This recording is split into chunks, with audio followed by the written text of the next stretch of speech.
அனைவருக்கும் வணக்கம்.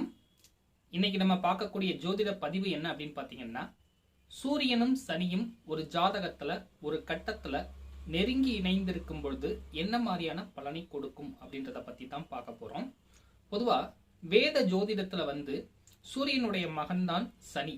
ஆனா ஜோதிட ரீதியாக பார்த்தோம் அப்படின்னு பாத்தீங்கன்னா, சூரியனுக்கும் சனிக்கும் சுத்தமாவே ஆகாது அப்படின்றதுதான் ஜோதிடத்துல நமக்கு சொல்லப்பட்டுள்ளது.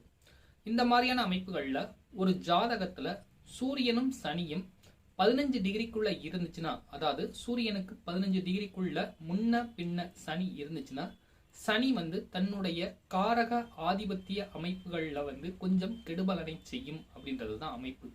ஏன்னா இயற்கையான பாவ கிரகங்கள் இரண்டுமே, சூரியனும் சரி சனியும் சரி, இரண்டுமே பாவ கிரகங்கள் தான். ஆனா சூரியன் அரை பாவர் அப்படின்ற அமைப்புகளுக்கு போயிடும். சனி இருக்கிற எல்லா கெடுதலான பலன்களையும் தரக்கூடிய ஒரு கிரகம் அப்படின்றது உங்க எல்லாத்துக்குமே தெரிஞ்ச விஷயம்தான்.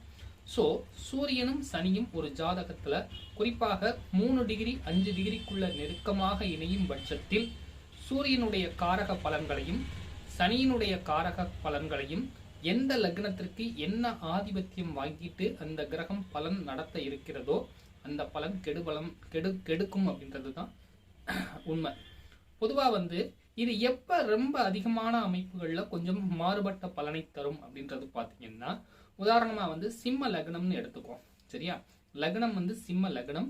நான் ஆல்ரெடி சொன்ன மாதிரி 2 கிரகங்களும் பாவ கிரகங்களாக இருந்தாலும் சனி கொஞ்சம் எதிர்மறையான பலன்களை தூக்கி செய்யும் அப்படின்ற அமைப்புகள்ல சிம்ம லக்னமாகி லக்னத்திற்கு 7ஆம் பாவகத்துல தன்னுடைய மூல திரிகோண வீடாகிய கும்பத்துல சூரியனும் சனியும் நெருக்கமான அமைப்புகள்ல இருந்து சூரிய திசை நடந்துச்சு அப்படின்னா பெரிய அளவுக்கு நல்ல பலன்களை எதிர்பார்க்க முடியாது. அதே மாதிரி சனி சிம்ம லக்னத்திற்கு முழுக்க முழுக்க அவயோக கிரகம் அப்படின்றதுனால சனி திசை நடந்துச்சுன்னா மிக கடுமையான கெடுபலனை தரக்கூடிய அமைப்புகள்ல இருக்கும்.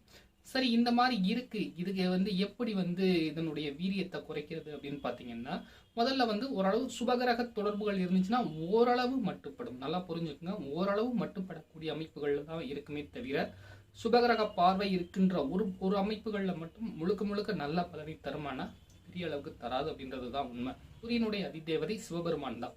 அதே மாதிரி சனிக்கு அதிதேவதை காலபைரவர். காலபைரவருக்கு ஹெட் அப்படின்னு பாத்தீங்கன்னா சிவபெருமான் தான். சோ சூரியனும் சனியும் ஒரு ஜாதகத்துல நெருங்கி இணைந்திருக்கும் பட்சத்தில் அவர்கள் டெய்லி சூரிய வழிபாடு பண்ணணும். சோ டெய்லி காலையில சூரியன் உதயமாகக்கூடிய காலகட்டங்கள்ல சூரிய வழிபாடு பண்றது நல்ல பலன்களை கொடுக்கும்.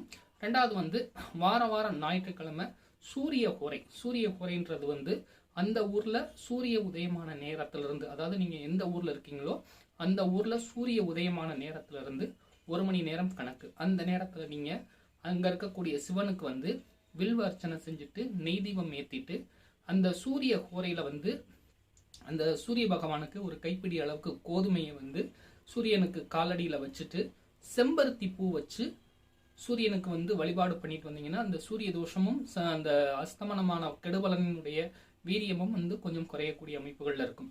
ரெண்டாவது பிரதோஷ வழிபாடுகளையும் ரெகுலரா ஃபாலோ பண்ணிட்டு வந்தீங்கன்னா அந்த சூரியன் சனிக்கான ஒரு கெடுபலன் குறையக்கூடிய அமைப்புகள்ல இருக்கும். ஜாதகத்துல இந்த அமைப்புகள் இருந்து அதனுடைய தசாபுத்திகள் வரக்கூடிய அமைப்புகள்ல இருந்துச்சுன்னா அதற்கேற்ற மாதிரியான முன்னேற்பாடுகளை, ஏன்னா இப்ப ஒரு மாறுபட்ட அமைப்புகள்ல ஒரு தசை நடத்த போகுது அப்படின்றது தெரிஞ்சிச்சுன்னா நம்ம தான் அதுக்கேற்ற மாதிரியான அமைப்புகள்ல ப்ரிகாஷன் அப்படின்ற அமைப்புகளை ஏற்படுத்திக்கணும். ஓவர் எக்ஸ்பெக்டேஷன் கண்டிப்பாக கூடிய விஷயங்களை தவிர்க்க உங்களுடைய கமெண்ட்களை என்னுடைய யூடியூப் சேனல்ல இருக்கக்கூடிய லிங்க்ல நீங்க தெரிவிங்க. வேற ஏதாவது சந்தேகங்கள்னாலும் என்னுடைய வாட்ஸ்அப் நம்பர் வீடியோல வரும். ஸோ உங்களுக்கு ஏதாவது தேவைகள் பதிவுகள் ஜாதகம் பார்க்கணும்னா அந்த நம்பரை நீங்க கான்டாக்ட் பண்ணுங்க. நன்றி, வணக்கம்.